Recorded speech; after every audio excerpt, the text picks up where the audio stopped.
Sa title na title pa lang, huwag maniniwala sa pakulo at panlilinlang ni Marcoleta.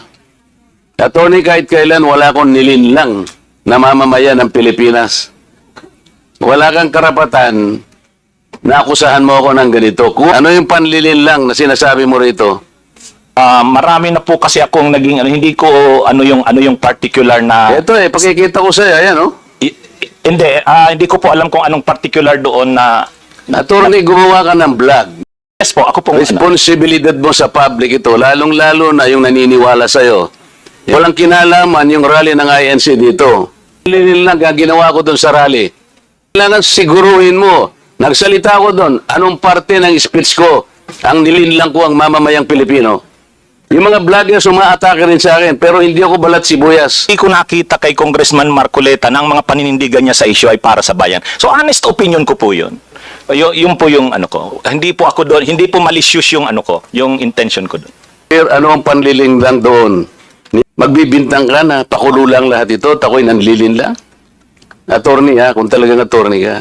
Pero huwag kang mag-chat-chat na ako'y nanlin lang ng mamamayang Pilipino. Kung ayaw niya mag-apologize, but I think we cannot force him to. Chair, I move that he be cited for contempt.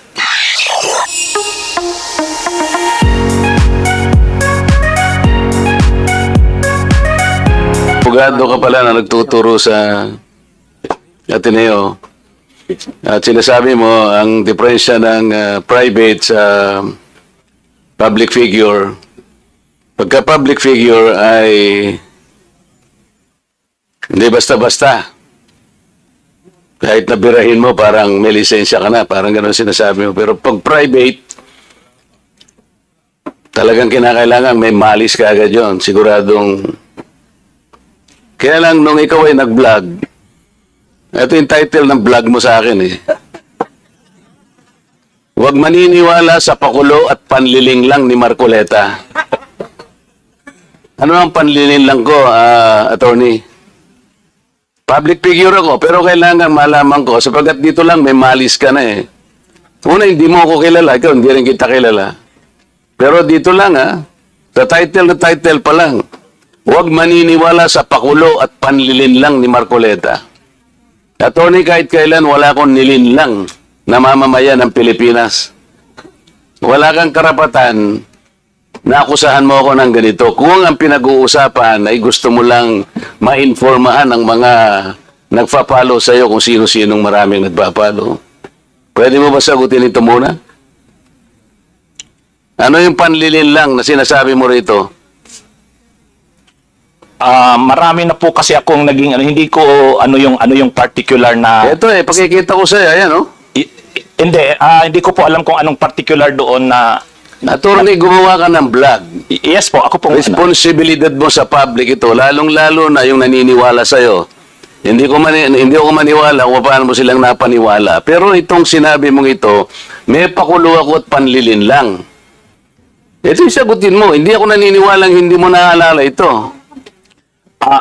Mr. Chair? Mr. Chair? Go ahead. Actually po, dun yata yan sa rally ng Iglesia ni Cristo na naging subject din ako po ng programa ninyo sa yung dalawang pong kasama Honorable Congressman Marcoleta. Ako po yung naging subject nyo doon ni Saganang Mamamayan. Kasi ako yung nag-comment na sabi ko, dapat yung Iglesia ni Cristo kung talagang malaki yung mobilization nila, doon nila gawin sa Luneta, huwag sa Liwasan. Yun yung kasi, pag sa Liwasan... Attorney, huwag mong nililihis ang usapan. Ang Hindi, pinag-usapan yung panlilin lang na sinasabi mo at pakulo. Walang kinalaman yung rally ng INC dito. Doon ko po kita, Honorable Congressman Marcoleta. Anong panlilin lang ginawa ko doon sa rally? Yung po yatang speech nyo doon Hindi sa pa speech. yata, kailangan siguruhin mo. Nagsalita ko doon, anong parte ng speech ko ang nilinlang ko ang mamamayang Pilipino? Honorable Congressman Marcoleta, yung reaction ko po yata yung speech nyo po doon sa Ano stage. nga, kung alam mo yung speech ko, ano yung panlilinlang doon? Tingnan ko po dito sa kung ano yung... Ang dami ko na po kasing naging content tungkol po. Hindi ganun. Ako kapag sinabi ko, alam ko ang pinagbabasihan ko. Kahit matagal na yon, maaalala ko. Pag nilinlang ako ng isang tao, alam ko. problema sa inyo, hindi ko nilalahat ang vloggers, ano? Ako, hindi ko minamasama yung vlogs. Yan ay part ng, ng ating free speech. Expression. At yan ay ginagaranti ng ating saligang batas. Totoo naman na kapag ka public figures, hindi dapat balat sibuyas. Hindi kagaya ng balat sibuyas ni Kong Barbers, alam ko yan. Pero hindi nangangahulugan. Kailangan i-establish ninyo. I-establish mo. Ikaw ay abogado pa rin, kagaya na sinasabi mo, nagtuturo ka pa sa isang reputabling institusyon. At pagkatapos, tinatanong ko lang ngayon, ikaw ang nagbablog, oh. Basta po tungkol po talaga yung naging topic ko po kayo tungkol dun sa rally ng Ano ANC. nga yung sinabi ko sa rally na nanilang ako ng Pilipino? Wala ka man lang maisip? Ito yung uri mo na hindi kailangan talagang nagbablog, eh. Nami-mislead mo yung mga tao, nililin lang mo yung mga tao. Ang dahilan ay hindi mo man lang masabi kung ano yung aking mga panlilin lang na sinasabi mo rito. Pakulo at panlilin lang. Hindi ganyan yung mga vloggers na kilala ko. Yung mga vloggers umaatake rin sa akin, pero hindi ako balat sibuyas. Sapagkat may basihan ang kanilang sinasabi. Yung pinag-uusapan siguro namin dito. Gusto lang niyang tingnan siguro kung ano yung mga seeds ng mga aming pinag-uusapan dito. Hindi ako balat sibuyas, pero ito, wala akong makitang panlilin lang na ginawa ko sa ating mamamayan. Ikaw, ang lakas ng loob mo na mag-vlog. Abogado ka pa naman. O ano? Panoorin ko po mamaya itong kung ano Ay, yung yun ang hirap sa atin, specific- Mr. Chair, eh. ano po kasi Isip-isipin mo, bigla ka na lang gagawa ng isang vlog na ngayon ay tatanungin kita ng diretso, wala ka man lang masabi, kahit isang panlilin lang. At ang inaakala mo, baka sakaling doon sa rally. maraming Ibig mo sabihin, naharap ako sa rallying pagkalaki-laki para manlilang lang ako ng mamamayang Pilipino? Hindi ka karapat dapat na abogado, eh. Hindi ka dapat magturo sa Ateneo. Sinasabi ko sa iyo ngayon. Ako hindi ko inaukusahan ng mga vloggers. Kahit masasakit ang sinasabi nila, ngunit merong basihan. Meron silang pinagmumulan na basihan. Kamukha nung isang vlogger, Mr. Chair. Nakita niya yung isang tarpaulin, isang billboard na-install doon sa SLEX. Isang female vlogger, Mr. Chair, na napanood ko. Itong si Marcoleta kanya, walang kahihiyan ito, ha. Tanga pala, eh. At ikinahihiya na rin siya ng mga kapatid niya sa Iglesia ni Cristo sapagkat akalain mong gagawa siya ng billboard, isasama niya kanya si Pastor Kibuloy. Di ba niya alam na si Pastor Kibuloy ay ganyan. So, kinakailangan, Mr. Chair, na sagutin ko. Ang pagkakasabi ko lang po na sagutin ko, miss ka ako, hindi kita kilala, pero medyo nasaktan lang ako, pero gandun na lang, pagpapasensyaan na kita, sapagat ako ay public figure. Kung ako lang ka ako ang ginanito mo, okay lang, eh. Kaya lang kita sasagutin sapagkat yung mga nakikinig sa'yo, baka malin lang mo. Baka sila'y mailigaw mo sa paniwala na ako nga ang gumawa ng billboard na yan. So ipinaliwanag ko, Mr. Chair, hindi ako ang gumawa ng billboard na yan. Nakita ko na lamang po na biglang kasama po ako ron. At hindi naman po ipinaalam sa akin nung gumawa. Siguro po dahil si Pastor Kibuloy po ay tumatakbo ring isang senador, inakala niya sigurong magiging maganda rin para sa kanya kung kami po'y magkasama. Ako naman po'y wala namang magagawa tungkol doon. Pero hindi ko na po, wala na po akong reaksyon sapagkat public figure nga po ako, eh. Lahat kami ay tatamaan. Ito nga po yung napakagandang pagkakasalita po sa Korte Suprema, eh. Mr. Chair, basahin ko lang, maliit lang po ito. The interest of society, ito po yung United States versus Bustos. The interest of society and the maintenance of good government demand a full discussion of public affairs. Complete liberty to comment on the conduct of public men is a scalpel in the case of free speech. The sharp incision of its probe relieves the abscesses of officialdom. men in public life may suffer under a hostile and an unjust accusation.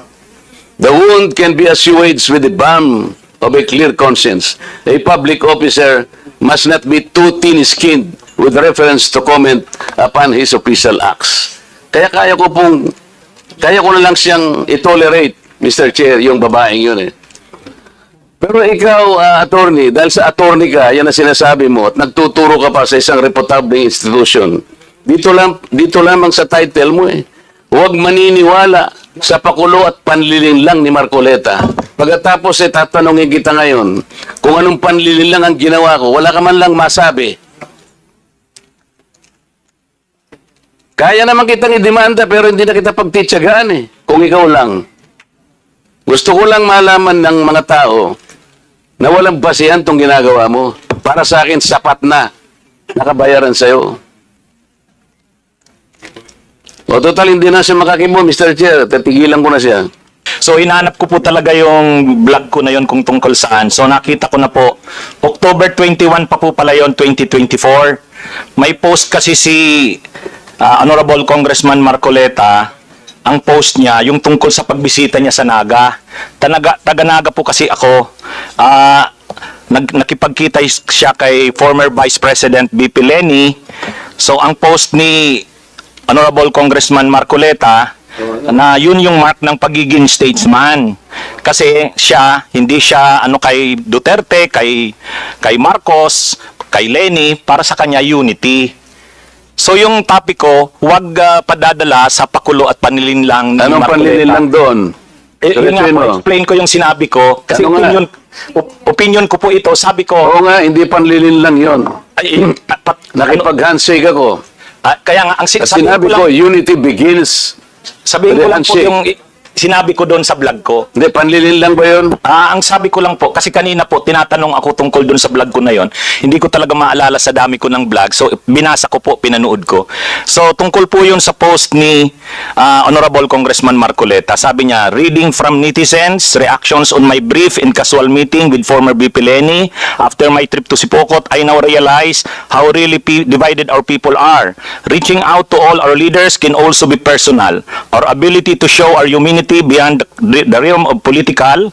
How else are we able to exemplify the true meaning of statesmanship if you refuse to extend your hand to all who wants to grasp it? I believe unity always begins with the handshake. Tapos may picture siya, kasama niya sa BBBM, si Duterte, si Leni, si Sara. Ang reaction ko doon, sabi ko, wag tayong padadala dun sa pakulo na yon at panlilang kasi sabi ko, ang totoong statesman, ang paninindigan niya para sa bayan. Hindi ko nakita kay Congressman Marcoleta na ang mga paninindigan niya sa issue ay para sa bayan. So honest opinion ko po yun.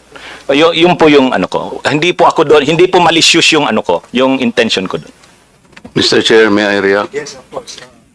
Marcoleta, now you have the floor. Pinutol mo lang, attorney. Ang kasunod nun, alam mo, tingnan po ninyo yung record ni ni Congressman Marcoleta. Siya yung nagsara sa ABS-CBN. Ang yabang-yabang niya. Yes. Isipin mo, sasabihin mo sa akin, you do not even know the issues.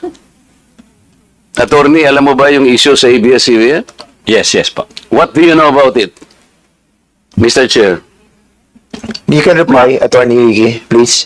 Mahaba po yung mga issues. Pero ang niraise nyo pong issues doon, maraming hindi binabayaran na tax ang ABS-CBN, may mga properties na in-acquire na illegal yung pagkaka-acquire, hindi binabayaran ng mga workers.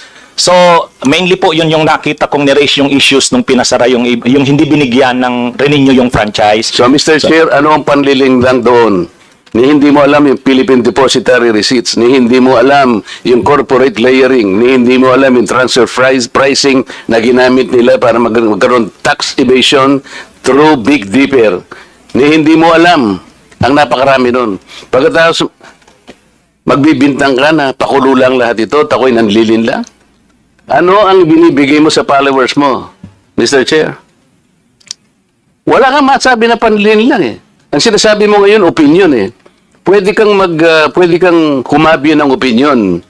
Attorney kung talagang attorney ka. Pero huwag kang mag-chat-chat na ako'y nanlin lang ng mamamayang Pilipino. You want to reply, Attorney Ricky? Yes, Mr. Chair. Ayun, Okay, yun go po ahead. yung, kaya ko po sinasabi na yung ako naninindigan na yung vlogging ko, hindi po fake news kasi opinion ko po yun. Basta mo na lang sasabihin, Mr. Chair, na opinion mo yun, pero kinarge mo ako na manlilin lang. Hindi ka ba magsasabi ng facts mo kung paano ako nanlilin lang ng Pilipino? Abogado ka, di ba? Mr. Chair, abogado daw ito eh. Attorney, you want to answer back? Again, Your Honor, yun na rin yung sinasabi kong concepts natin na ang mga public officials, ano yan, talagang open sila na punahin, i-criticize, medyo masakit minsan, pero yan yung pagkakaiba ng public official sa private citizen. Mr. Chair, hindi siya nagkikriticize eh. Sabi ko nga, binigyan kita ng halimbawa dun sa isang babaeng vlogger na sinabi niyang tanga ako at ikinahihiya ako ng lahat ng mga members ng INC. Pinatawad ko na siya ron eh. Masakit yun pero dahil meron siyang nakitang ganun. Pero ikaw, sinabi mo eh, nanlin lang ako eh. Ngayon, ang sinasabi mo, may opinion ka, nanlin lang. Wala kang masabi ngayon kung ano-anong ginawa ko para manlin lang ako ng Pilipino. Hindi ka abogado eh. Hindi opinion ito. Mr. Chair? Yes, sige. Okay na po siguro, kasi marami pa sigurong pag-usapan. Ikaw ang manlilin lang. Okay. Thank you so much to both of you. We exhausted that issue and we let the both parties to say their piece. And that's the spirit of this committee, no? Para maging balanse po tayo and fair. I want him to apologize, Mr. Chair. Hindi. Kung abogado ka talaga, Sorry, Mr. Chair, I won't apologize. Opinion ko yon. With that, we'll dwell to the next issue, no. Ano na muna tayo sa interpellation. Balikan na lang natin mamaya issue yan. Kung ayaw niya mag-apologize, I think we cannot force him to say sorry about it. Mr. Chair, I move that he be cited for contempt. For So there's a motion peddling to, lies okay. before this committee. So I cannot even answer simple questions kung paano ko nilinlang ang mga Pilipino. We cannot just let people, kahit na ba public figures tayo eh. I give him the chance. okay, 1 minute suspension. Parliamentary status ng ating committee. There's a motion that was moved by Congressman Marcoleta to cite Attorney Ricky in contempt. Unfortunately, Congressman Rodante Marcoleta is not a member of any of this committee. So he cannot move any motion regarding this issue. I'm sorry, Congressman Marcoleta, because I've been informed that you are not a member of any of the committees. And according sa ating rules, hindi po pwedeng Mr. motion. Chair, may I ask my friends in this committee who are well-intentioned enough, and I think they wanted also to protect not only the reputation of this committee, but I think in the interest of truth. With that, Mr. Chairman, siguro, Mr. Chairman, Co-Chair, hello, Mr. Chair. while, sige, Congressman, Can we table this motion for the meantime and proceed with the interpellation? Yeah. I think we can go back to that motion later, By but others. I think we should discuss that thoroughly, since this will be a contempt order and it will be needing the approval of the members present. So it's already 3 p.m. and we have 11 interpellators.